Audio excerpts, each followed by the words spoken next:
जय हिंद बच्चों। इस समय आप लोग महामना इंस्टीट्यूट के यूट्यूब चैनल से जुड़े हुए हैं और इस चैनल में मैं आप सबका स्वागत करता हूं। आज हम लोग क्लास 10 से बेसिक फिजिक्स के चैप्टर 12 एनसीईआरटी बुक के इलेक्ट्रिसिटी वाले चैप्टर के एग्जाम्पल्स को आज हम लोग देखने जा रहे हैं। और आज हम लोग 12.7 यानी 7th एग्जाम्पल को देखेंगे।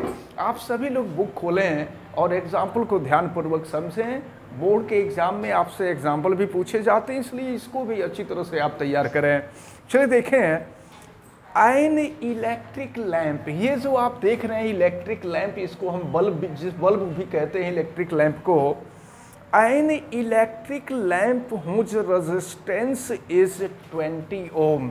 देखिए इसका रेजिस्टेंस दिया हुआ है 20 ओम एंड ए कंडक्टर, और ये आप देख रहे हैं ये कंडक्टर वायर है और इसका रेजिस्टेंस आपको दिया हुआ है 4 ohm are connected to a battery 6 volt battery. ये 6 वोल्ट की बैटरी से कनेक्ट किए गए हैं। फिगर 12.9, ये जो फिगर आप देख रहे हैं यही फिगर 12.9 है। Calculate the total resistance, total resistance आपको कैलकुलेट करना है। और फिर बी पार्ट में करंट थ्रू द सर्किट, इस सर्किट में फ्लो होने वाले टोटल करंट की वैल्यू फाइंड कर रही है। और सी में आपसे कहा जा रहा है the potential difference across the electric lamp and the conductor। Electric lamp और कंडक्टर के बीच जो वोल्टेज है, ये वोल्टेज आपसे पूछा जा रहा है, या कह लीजिए पोटेंशियल डिफरेंस आपसे पूछा जा रहा है। तो चले देखते हैं। हम सपोज कर लेते हैं ये जो लैंप का रेजिस्टेंस है, लैंप के रेजिस्टेंस को हम R1 इसको एज्यूम कर लेते हैं और ये आपको दिया हुआ है 20 ओम। और फिर ये कंडक्टर का जो रेजिस्टेंस है इसको हम R2 एज्यूम करते हैं और इसकी वैल्यू आपको दी गई है 4 ओम। तो आपसे पूछा जा रहा, देखिए R1 और R2 दोनों को हमने मान लिया। ए पार्ट में आपसे पूछा जा रहा था टोटल रेजिस्टेंस। तो एक देखें, इन दोनों, ये जो दोनों रेजिस्टेंस हैं इनको सीरीज में कनेक्ट किया गया है।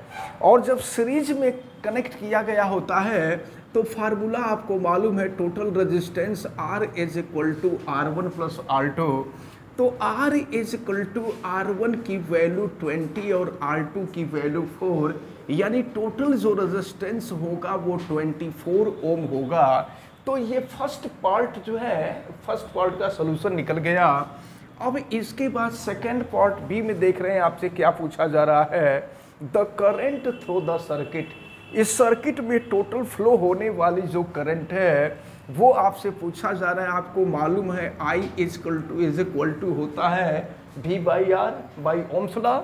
तो यहाँ टोटल वोल्टेज जो आपको दिया गया है वो 6 वोल्ट है और टोटल रेजिस्टेंस अभी हमने निकाला ये 24 है।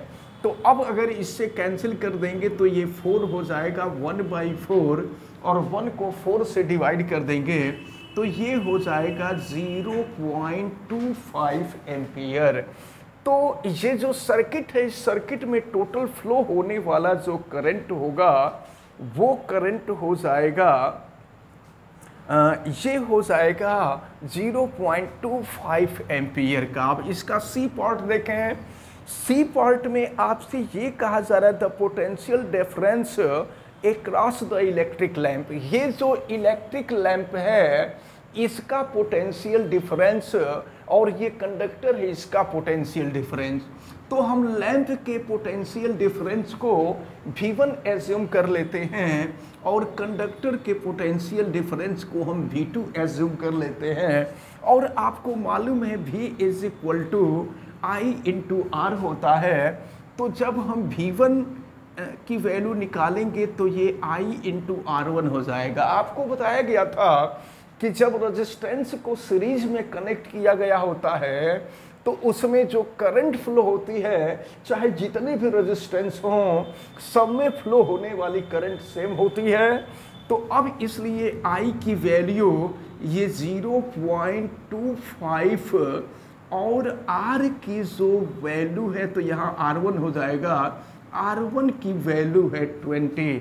अब हम अगर 25 का 2 में मल्टीप्लाई कर दें तो 50 हो जाएगा, तो लेकिन यहाँ पर और फिर 0 तो 500 हो जाएगा, और यहाँ पर डेसिमल का 2 डिजिट अगर हम कट करें तो फिर ये हो जाएगा आपका 5 वोल्ट। यानी ये जो इलेक्ट्रिक लैंप है, इस इलेक्ट्रिक लैंप के अक्रॉस जो वोल्टेज होगा वो 5 वोल्ट का होगा। अब फिर कंडक्टर वायर के अक्रॉस अगर हमको वोल्टेज फाइंड करना हो तो ये हो जाएगा I इंटू R2। I की वैल्यू 0.25 ही होगा और R2 की वैल्यू दिया गया है 4, तो पॉइंट अगर हम 25 का 4 में मल्टीप्लाई करें तो 100 हो जाएगा, लेकिन डेसिमल का 2 डिजिट अगर हम कट कर दें तो ये हो जाएगा 1 वोल्ट। तो ये इसका सी पार्ट था, सी पार्ट भी सॉल्व हुआ, और इस प्रकार ये जो एग्जाम्पल 12.7 था ये कंप्लीट होता है। देखते हैं ये example 12.8। In the circuit diagram given in figure 12.10, ये जो आप देख रहे हैं सर्किट डायग्राम ये 12.10 का है।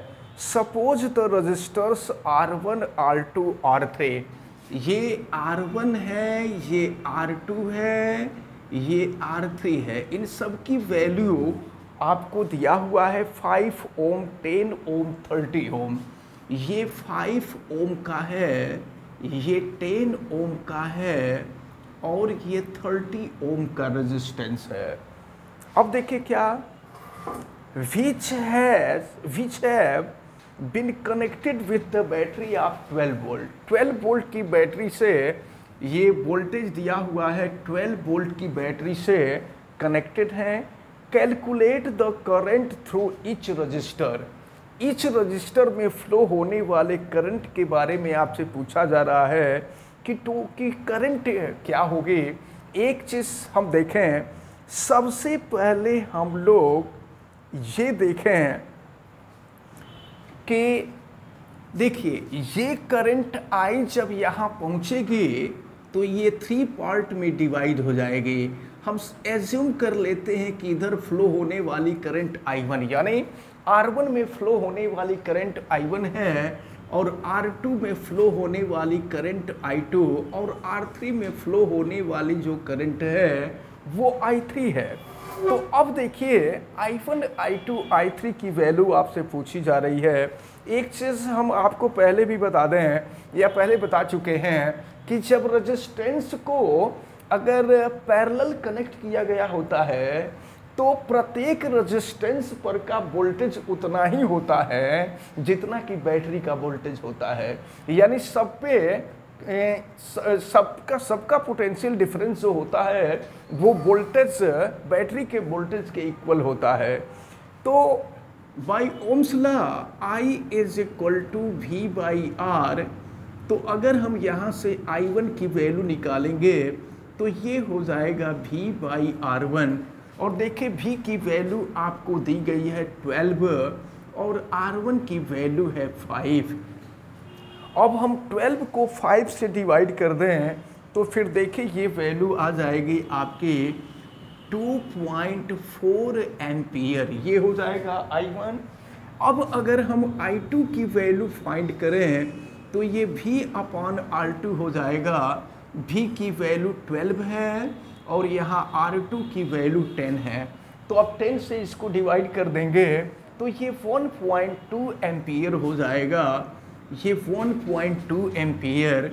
और फिर अगर I3 की वैल्यू निकालें तो V अपॉन I3, V की वैल्यू है 12 वोल्ट और R3 की जो वैल्यू है वो 30 ओम हो जाएगा। अब 12 को हम 30 से मल्टीप्लाई करने के लिए पहले इसको 2 से कट कर दें तो ये 6 हो जाएगा और ये जो है 15 हो जाएगा, और फिर इसको अगर हम 3 से कट कर दें तो ये 2 हो जाएगा और ये जो है 5 हो जाएगा। अब जो है ये हो गया 2/5, तो 2 को 5 से अगर हम डिवाइड कर दें तो ये हो जाएगा 0.4 एम्पियर। तो ये I1, I2, I3 की वैल्यू हमको फाइंड हो गई। अब देखें आपसे पूछा क्या जा रहा था, तो फर्स्ट पार्ट में ये ए पार्ट सॉल्व हुआ है। फर्स्ट पार्ट में आपसे यही पूछा जा रहा था कि the current through each resistor, तो इस रजिस्टर में फ्लो होने वाला जो करंट है वो हमें मालूम हो गया। अब आपसे बी पार्ट में देखें क्या कहा जा रहा है, the total current in circuit, circuit में फ्लो होने वाला टोटल करंट कितना है। तो टोटल करंट आई, अगर यहाँ I1, I2, I3 तीनों को हम कंबाइन कर दें, तीनों को ऐड कर दें, तो टोटल करंट निकल जाएगा I equal to I1 plus I2 plus I3 हो जाएगा।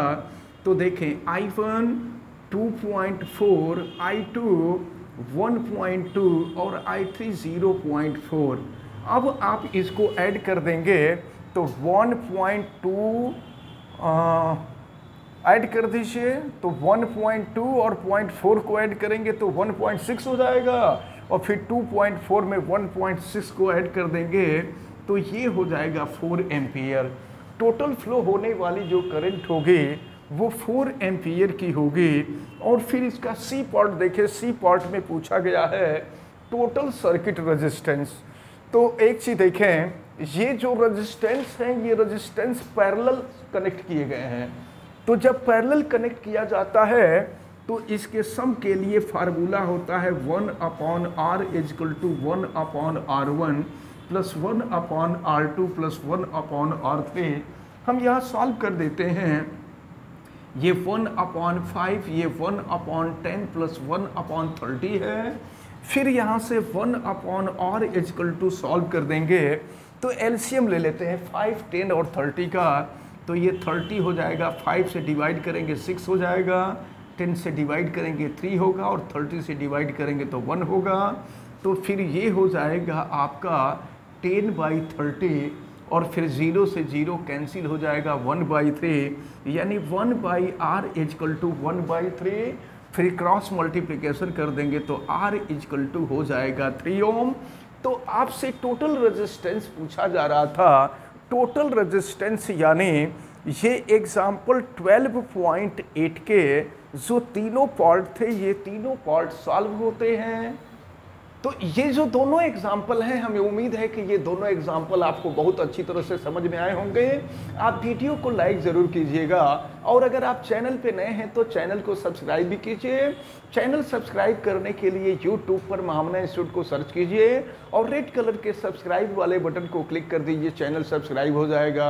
अगर किसी प्रकार की कोई दिक्कत समझ में आती है तो आप हमें कमेंट करके बतावें। आप बेल आइकन को भी प्रेस करें तथा उसको ऑल पे कर दें ताकि प्रतिदिन पढ़ने वाले वीडियो की सूचना आपको मिलती रहे, और वीडियो को मैक्सिमम स्टूडेंट तक आप शेयर भी करें। आप सभी लोगों का बहुत बहुत धन्यवाद। जय हिंद।